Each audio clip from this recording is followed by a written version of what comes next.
once again, all done in camera, and we paid for a stylist to get lots of this food, some of which is plastic, and the rest of it is just, you really wouldn't want to eat it. But, quite impressive, getting lots of depth there, shooting diagonally across the table instead of head-on, so you get this lovely depth as it sweeps into the image. This was shot at Penshurst Place in Sussex, which is well worth a visit, really interesting. And it's also shot on a Canon 1DS. That was shot on a 24-70 lens. Okay, and let's have the next image, please. As part of the same series, we had to create an Elizabethan inn, and we shot this in Haddon Hall in Derbyshire. Once again, no post-production, but it's just a matter. Every character, we had to get a pickpocket, we had to get a beggar, we had to get a spy, we had to get a pub landlord, and we had to build the whole image for a real character list that we were given. Once again, really quite fun. You've got to sometimes be prepared to think on your feet. The guy who we had cast as a tinker, he pulled out at the last minute, so we had to get somebody who was his same size in clothing. And the only guy we could find was the guy who did the B&B for us that day. So we got the guy from the B&B down there, and we said, here, put this on. So that's the fella there from the B&B.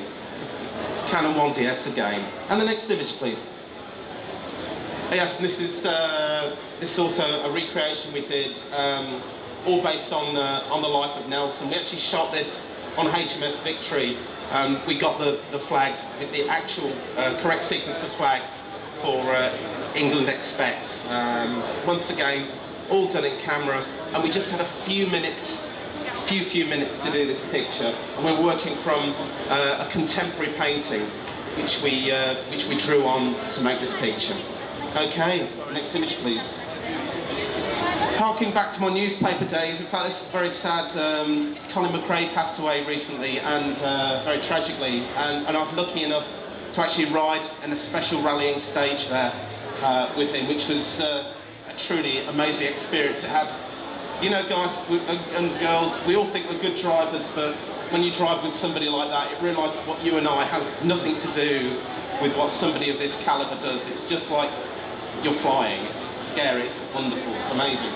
And I just found it on the laptop this morning, so I thought I'd just put it in there. But yeah, I think that's one of the great things of anybody out there who wants to become a photographer. I know certainly the job has become under increasing pressure these days, but it's still a really great way to go out there, to meet people and see the world, do some amazing things and get some amazing opportunities.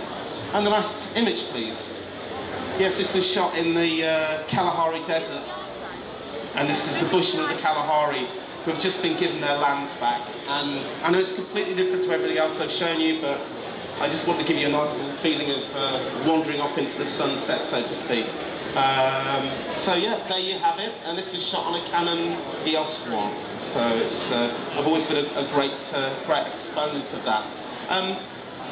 We'll just leave this image up on screen. What I want to do, I just want to give you all a few tips which you may find useful. One of the most common mistakes, I think this is by, in a survey by Kodak or Fuji some years ago, and still is the case, that the most common failure in people's photographs are not having lots of camera shake. This comes around really simply by not holding the camera properly. We can solve that really simply. Let me just show you something. A lot of people, you can see that a lot of people will hold the camera like so.